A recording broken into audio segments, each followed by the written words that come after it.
Welcome to the On Purpose podcast, where together we will learn from personal stories and explore thought-provoking topics, all with one goal in mind: living a more purposeful life. What's up, everybody? Welcome to this week's edition of the On Purpose podcast, where it's our privilege to show up with you and to spend this next 45 minutes to an hour just sharing stories with you. And I love the connections we have with our community around the world through storytelling. That's really what this is. And it's, it's amazing to me, the stories of humans. And we're all unique individuals that have different experiences, process things differently. And I love just seeing how it all comes together and how we can create community through our differences. So thank you for being here. And we can't do this without you, so we encourage you to continue to listen, like, subscribe on the platform, share this with your friends, and help us reach our goal of being the most impactful podcast in the world. So today I'm excited to sit down with a guest who's not just an author. She's a true crime explorer who has self-published riveting novels that will grip you from the first page to the last. She has a unique perspective in the true crime genre, in which she works alongside private investigators to craft tales that are as authentic as they are chilling. Her debut work, The Notorious Texas Swindler, exposes the cunning world of a cattle rustler in Texas turned con artist who ends up being her own cousin. So buckle up as we sit down today with author and true crime storyteller Pepper Ann. Enjoy this week's interview, everybody. Pepper Ann, my newest friend, welcome to the On Purpose podcast. How are you today? I am doing well. Thank you. How are you? I'm blessed. I get to sit here and spend the next 45 minutes learning your story, and I love that, right? I just love being able to hear people's stories and to share it with other people around the world. So I can't think of a better way to spend this next time. Well, thank you. I appreciate that. I'm excited to be able to share my story with others, and I hope it inspires others to pursue their dreams. Yeah, no doubt. No doubt it will. It definitely caught my attention, and it's super interesting that not only are you a true crime author, Mhm. but the tie-in towards family members and stuff. Yeah, that's correct. In fact, when I took this project on, I wasn't trying to look for a true crime story. I learned about a family member who the story is about. And once I started researching, I thought, wait a minute, there's a lot of stuff that needs to be exposed. So I took it on. And then all of a sudden, I fell into the true crime genre. So I guess that's me now. Yeah. Well, I love it. But before we dive deep into that, because I have a lot of questions for you about, some of the fears and maybe the anxieties and the sensitivity with which you'd have to approach such a big conversation, right? And such a lot of fact finding and verification of things there. But before we get to that, I got to warm you up. I like to have a kind of a quick warm up, make sure our minds are firing right. Really let me know what's going on behind Pepper Ann. Are you ready for this? Yeah, let's go. All right. I already know the answer to this first one because you told me off air, but coffee or tea? Oh, you know what? That changes. It's probably not going to be the same. I always go with coffee, but I love tea. Coffee keeps me up. What kind of coffee are you drinking? I love the flavored coffee. I'm actually drinking some chocolate flavored coffee, and I think the brand is Ghirardelli. Okay, sure. Yeah, they're a good chocolate company. Yeah. All right. Favorite combined meal, brunch or dinner? I love brunch. Okay. I love brunch. I can eat anything breakfasty all day long. That's a good one. All right. Sunrises or sunsets? Sunrise. Why? Sunrise. Well, the reason why is because it's always the beginning of a new day. Sunset, it just doesn't feel right to me. I like everything to start anew. Sunrise. That's a good. All right. Physical books or audio books? What's your preference? I do both, but probably actual books. I love going into the bookstores and scrolling. Yeah. What are you reading right now? Actually, I'm not reading anything right now. I love to read nonfiction. I like to read stories about people. If I read something that is something true crime related, I end up picking up my next book as a spiritual book to kind of help lift me Oh, back up. nice. Yeah, because you can read stories about people, and if they've had traumatic lives, it can kind of pull you down. So I want something to lift me back up. What was the Yeah. latest book you read that lifted you up? Oh goodness. Um, Or your it's by favorite lift Nina. up? Well, you know what? My favorite lift up is I can't remember her name. She is a radio host, Delilah. Do you know who Oh, Delilah is? yeah. I Have you know the heard of her? radio voice. Yeah. Okay. I don't remember her most recent book that she put out, but her most recent one that she wrote, I should know this, I apologize. I couldn't put it down. I listened to it on Audible and I was like, you gotta be kidding me. She's Yeah. an amazing lady. Yeah, she's one of those gals that can just really lift you up no matter what you're going through. Yeah. Fantastic. All right, Pepper Ann, you got something weighing heavy on your mind. You got to think. Do you turn on some music to facilitate thought, or do you like silence? When I have something weighing on my mind, I have to be in silence so I can think the situation out and write down what's going on. Yeah. Sure. Do you have a favorite thinking spot? Probably the living room. It's also where I work. I have an office. Yeah, I have an office in my home, and I don't really use it as often as maybe I should. I like to be in the center because I don't want to miss my family or loved ones. Yeah, So, that's true. You don't want to miss out. That's good. Yeah. All right, Pepper Ann, how you feeling? You warmed up, my friend? I am. I sure am. Yeah. All right, so let's start off. I want to know what led you to your book, and before we get to the actual writing of the book, how did you stumble across this interesting family fact that made you want to research it? Okay. Well, I've always had an interest in writing. I just never really had a story that I thought would catch anyone's attention. I always had this fear I'd write a book, it wouldn't get any attention. I heard about a family member from my mom. She told me, she said, we have a cattle rustler in the family. I didn't really know what that was. Our family, they're ranchers, but I didn't know what that meant. So I had to look it up. I mean, she explained it to me.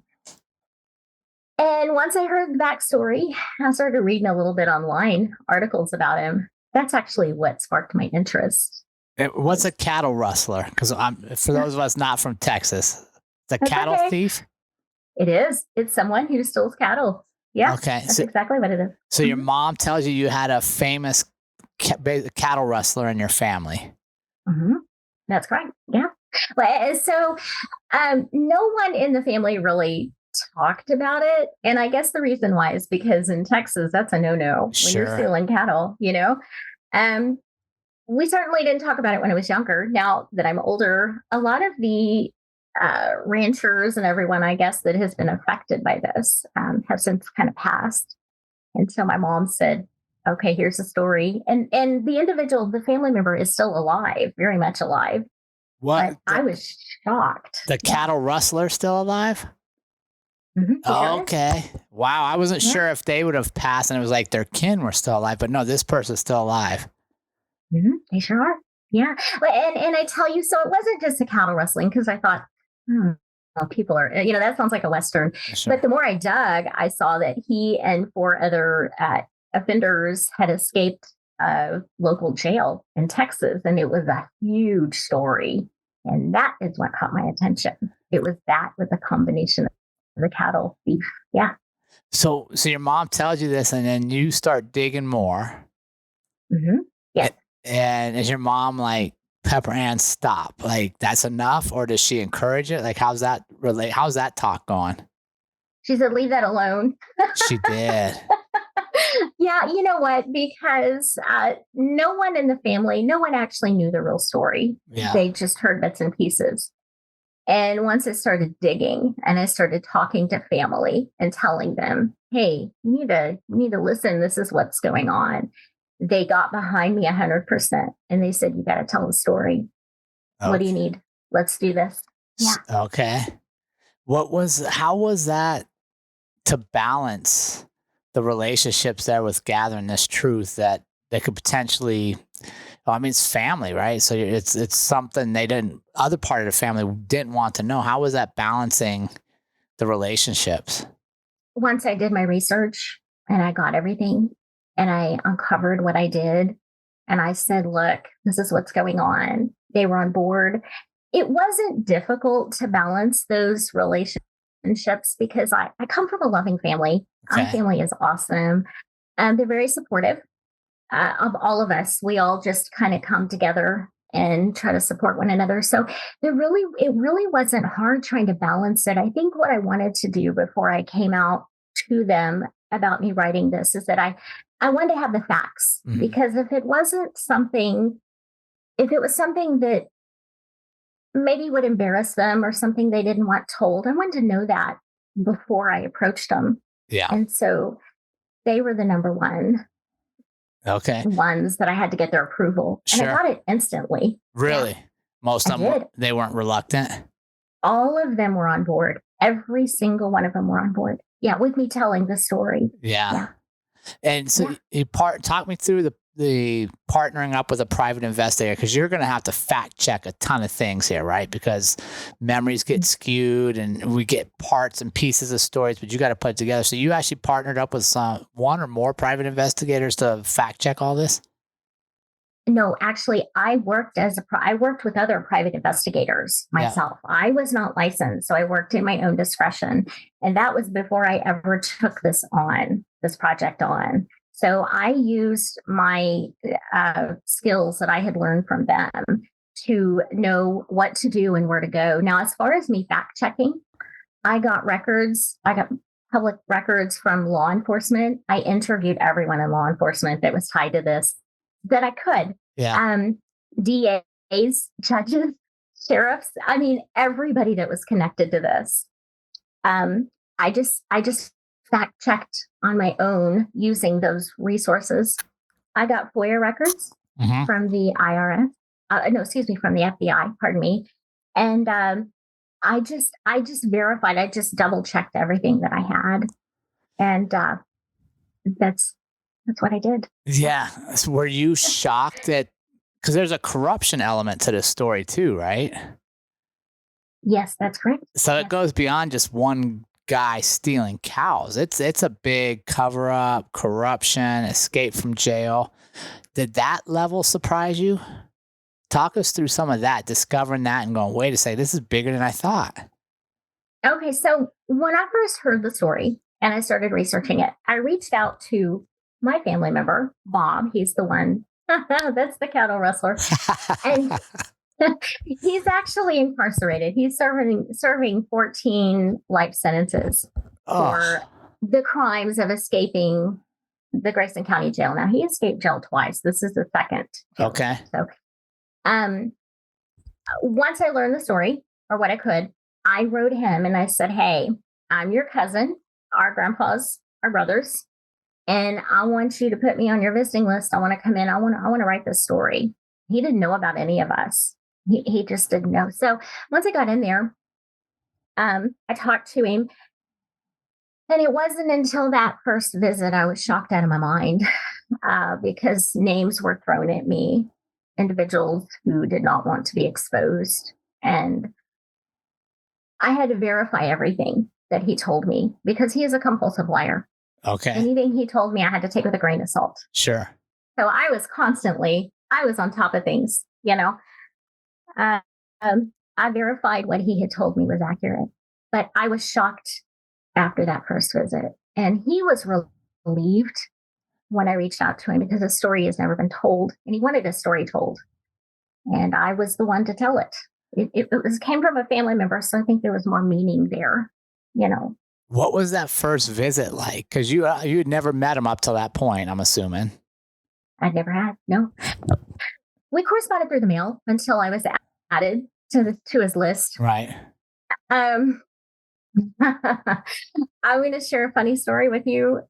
The first time at our visit, so generally you are given an allotted time. It's usually 2 hours. I guess it depends on which state you're in and where you're at. But for TDC, you're given 2 hours to visit.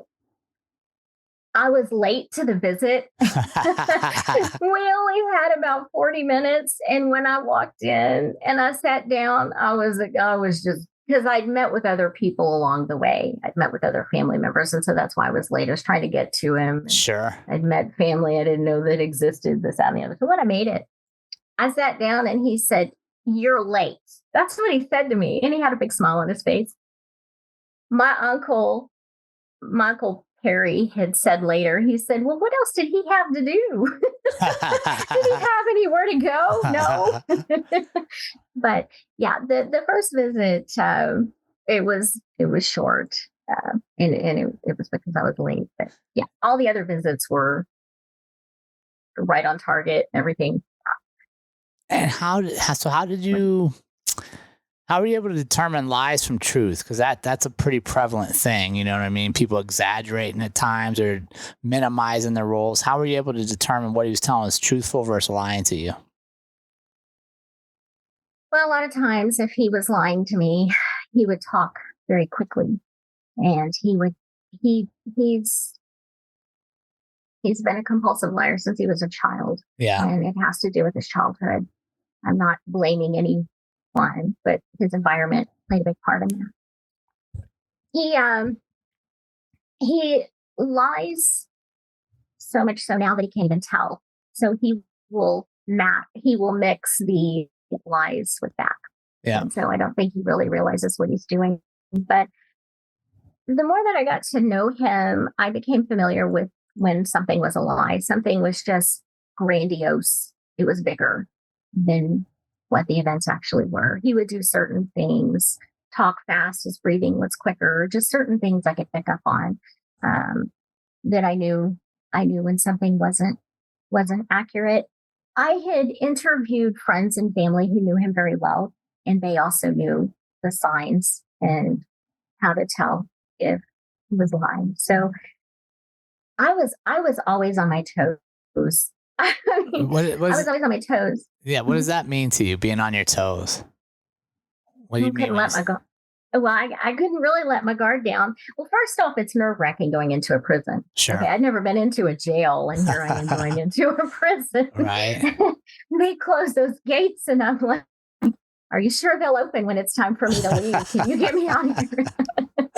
Yeah. But I began to get more at ease and more comfortable because the staff at TDC, they were amazing. The wardens and the guards, I cannot say enough good things about them. And did they know you were writing a book? Yeah. And they were amazing with me. They sure were.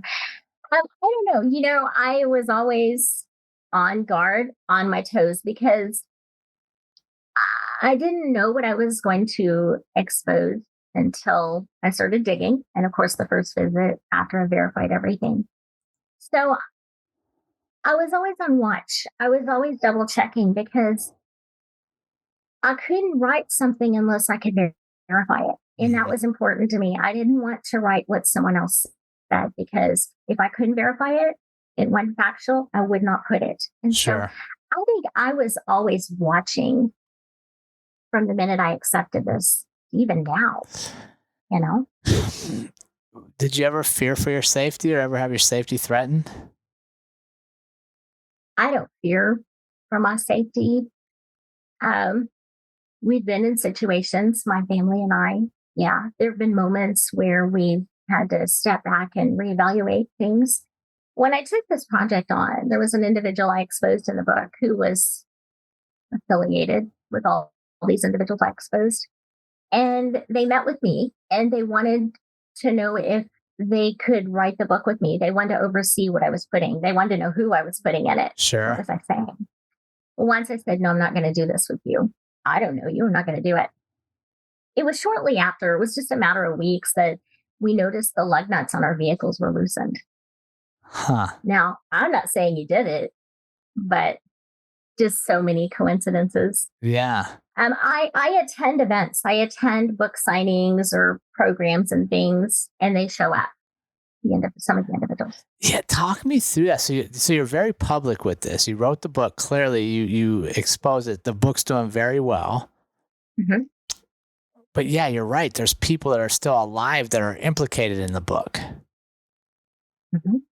And again, everything I wrote it's all fact based. Yeah. I mean, I put everything in my index. So I didn't make stuff up. Right, I couldn't do that. There was no way, I would do that. I would never want to ruin anyone's reputation.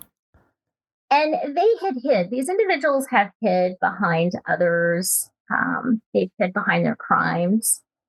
There were little pieces of information, paper tags, paper trails that I would get from um, sheriff's departments, police departments that they may not have got. And it just fell right in my lap. And I'm like, hey, this is proof right here. Did you ever question yourself as to, is this worth doing it when like the lug nuts are loose or you're getting confronted by these people? Did you ever stop and wonder if you were doing the right thing? There were moments when I thought, I'm not going to do this anymore. And my family said, you're going with this. Really?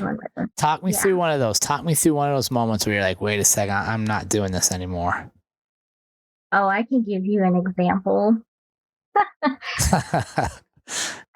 it was the second time my work was deleted from my computer. So what happened, usually I'd get an email and there would be a virus and I would open it not realizing it. And that's what happened. And everybody, listen, my editor, my literary attorney, everybody was like, oh my God, you keep going here, and everybody would search and try to find my work. Nobody could find my most recent. So anyway, the second time my work was deleted, I was working in a hospital gift shop, just part-time, just to get away, get my mind off things. Yeah. I slammed my laptop down and I put it on the ottoman and I said, conversation with God, I'm not doing this anymore. Just don't. I went in to work and it was probably within 30, 40 minutes of me being there. There were 3 individuals with similar stories that all came into the gift shop. One lady, she worked upstairs in the ICU and she was sitting at her desk. She had not drank a Coke in 2 years. And she said, I have had this huge craving. All of a sudden I wanted a Coke and I had this feeling I was supposed to pray for someone. And she said, when I got on the elevator, I got off. She said, instead of going to the cafeteria, something told me to come to the gift shop. And she came in and she said, there's somebody here I'm supposed to pray for. I could cry telling this story. Oh, yeah. I told her my story and she said, you're the one. There was another lady.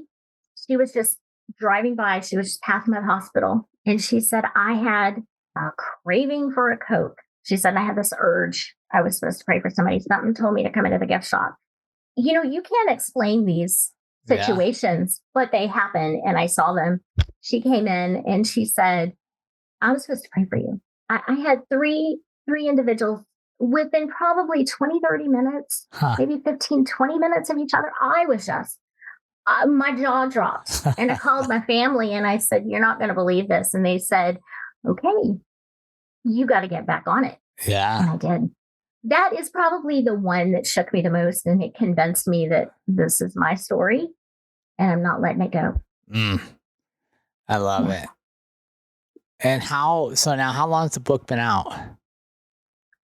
It was published in 2022, August of 2022. Okay. So I guess it's been out almost 2 years. Almost 2 years. What's been the most surprising or unexpected result you've gotten post-publication? Post-publication, before it came out? No, after you got it out. So once you released I'm sorry. Excuse me. Yes, after I released it. I apologize. I had some surprises before. After it was released, people emailed me and they told me, the story is amazing. You are an exceptional writer. When's your next one coming out? I didn't expect that. I didn't expect people to react the way that they did. Because before the book came out, I had an individual who's tied up with the people I exposed, and they were trying to write their own version. They were trying to beat me to it. And and so I got the story out there, and I had so many people helping me. They were in my corner trying to get it out there. And it's just been one thing after another, but it's all seemed to work in my favor. you know. Yeah. What's been something you learned about yourself through this journey that you didn't know beforehand? That I'm a strong young lady. I'm Hmm. gutsy. Um, I can do what I want to do. I have a passion for writing. I questioned myself because I didn't have an agent. I didn't have individuals.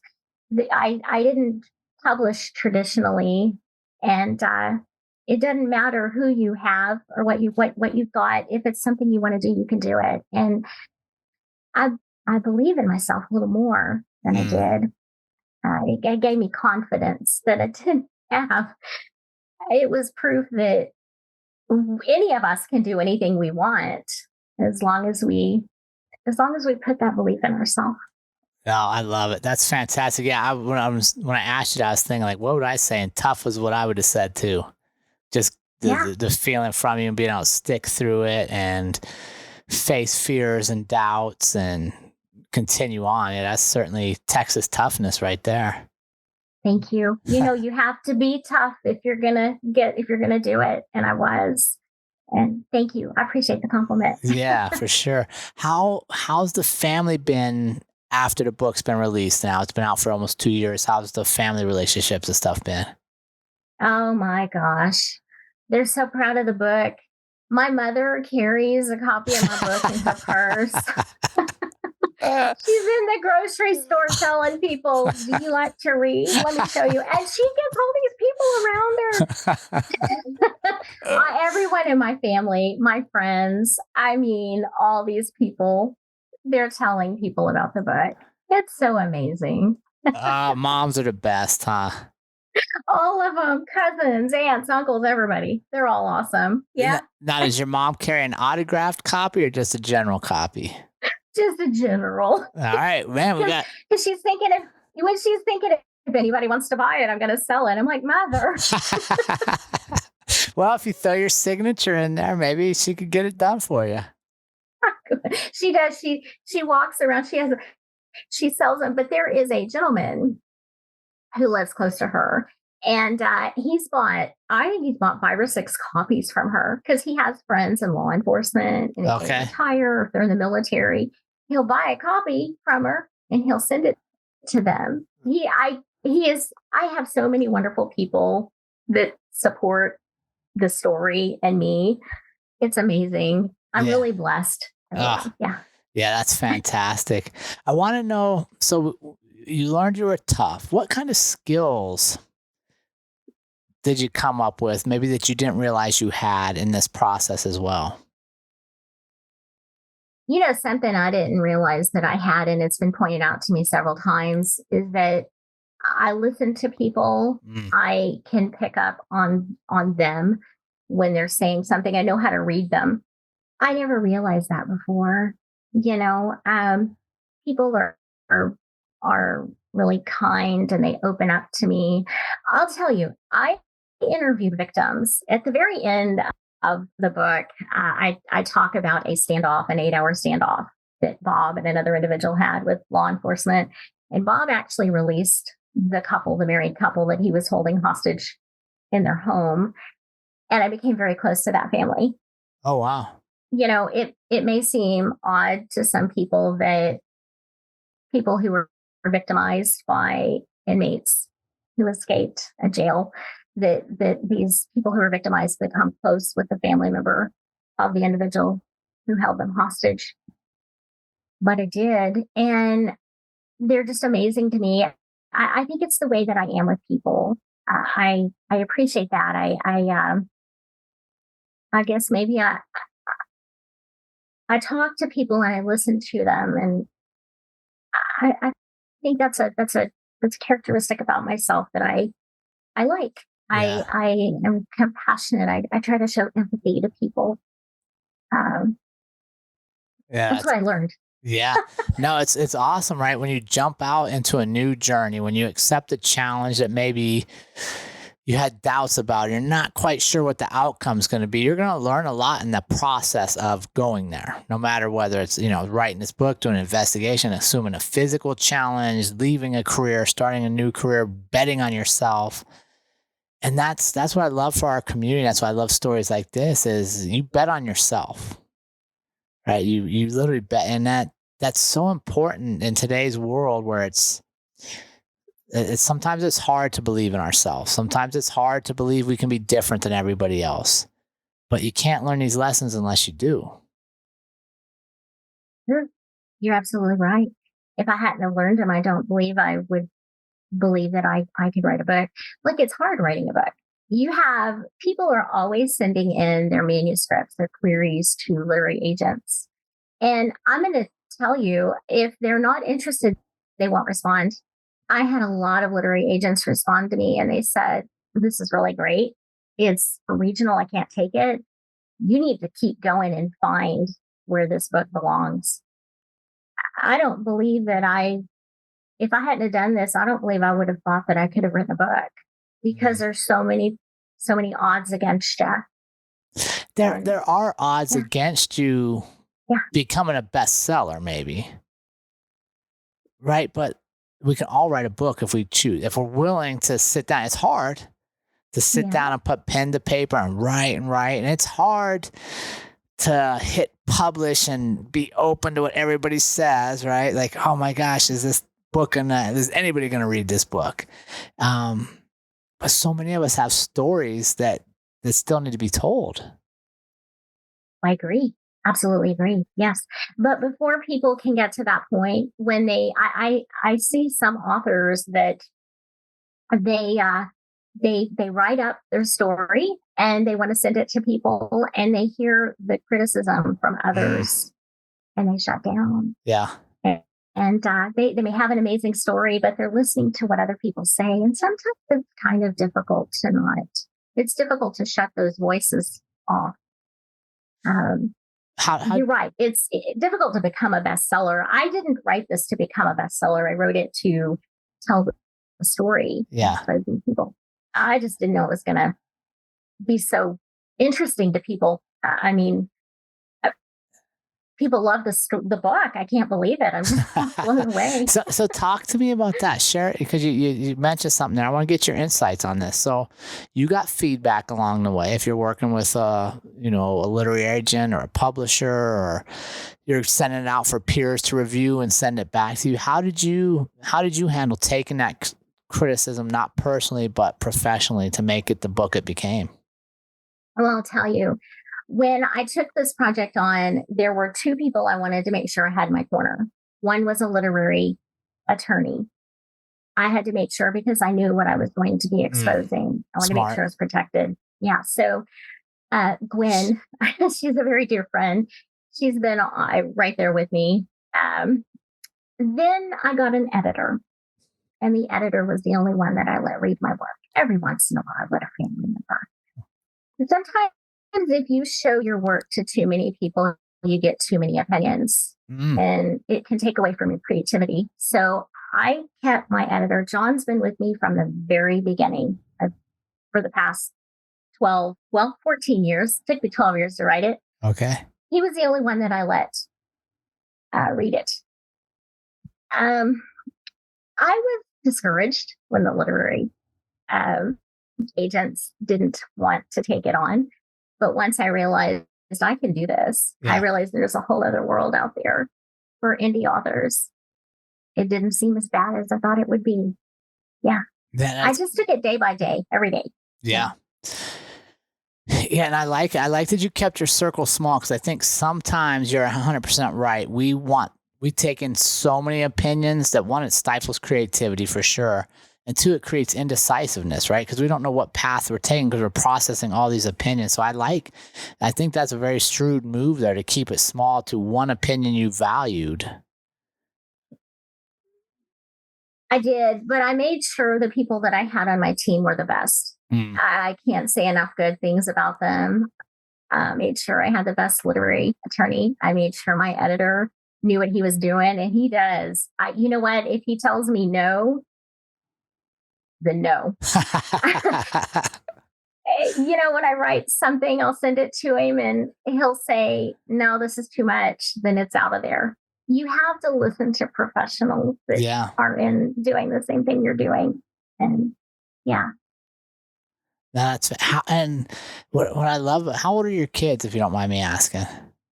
I don't have any kids. I do have a house trained rabbit. Oh, rabbit. Oh, but you said you were sitting in the living room watching family. I was like, okay, there must be kids here. You're watching a rabbit. I have a bunch of family that come in all the time. My house Yeah, is the one where everybody gathers at. I Yeah. love it. So Okay. I don't want to miss anything. Yeah. It hears a lot of people say, I'm working on this or I'm working on that, and I missed this, and I didn't Mm, want that. I want to, I want to be a part of everything I that love I it. can. What do you?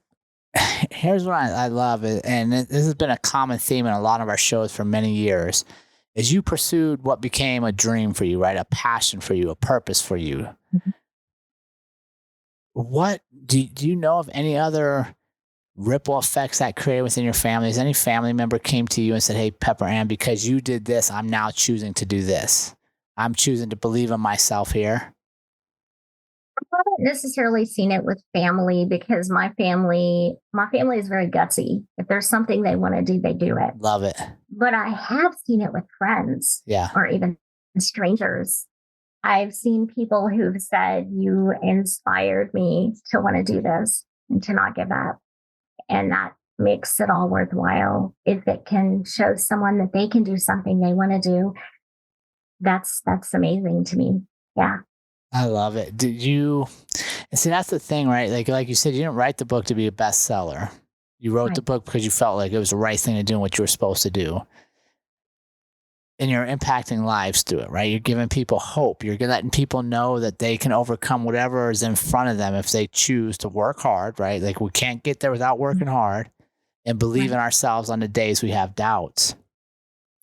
So if you'd have sat down and been like way back in the beginning, we said, okay, Pepper Ann, you're going to write this and only one person's going to read it, but you're going to have a profound impact on their life.